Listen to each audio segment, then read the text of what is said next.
Airbus is taking one of its most successful helicopters into a whole new era. At the ILA Berlin Air Show, the company introduced the U145, an uncrewed version of the well-known H145 helicopter. Visitors at the event even got a chance to see a full-scale mock-up of this futuristic aircraft, giving everyone a glimpse of what autonomous aviation could look like in the years ahead. Unlike the traditional H145, the U145 is designed to fly without a pilot in the cockpit. In fact, there is no physical cockpit at all. Airbus plans to conduct its first flight by the end of 2026 with a safety pilot on board, while full operational service is expected at the beginning of the next decade. The U145 will rely on advanced sensors and artificial intelligence to handle autonomous operations.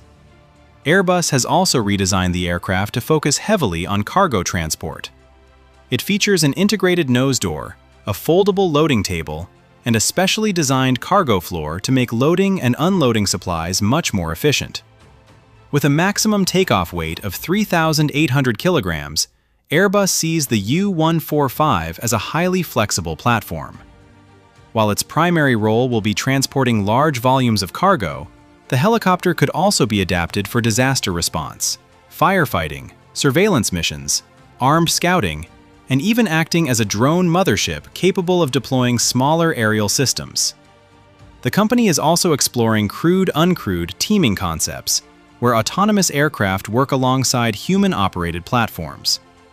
Airbus is already expanding similar ideas in the United States through the MQ-72C program, a fully autonomous variant of the UH-72B Lakota being developed with several industry partners for the U.S. Marine Corps.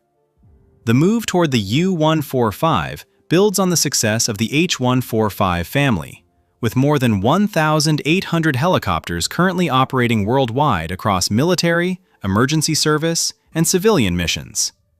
As autonomous technology continues to advance, Airbus is making it clear that the future of aviation may not just involve smarter aircraft, but aircraft capable of flying entirely on their own.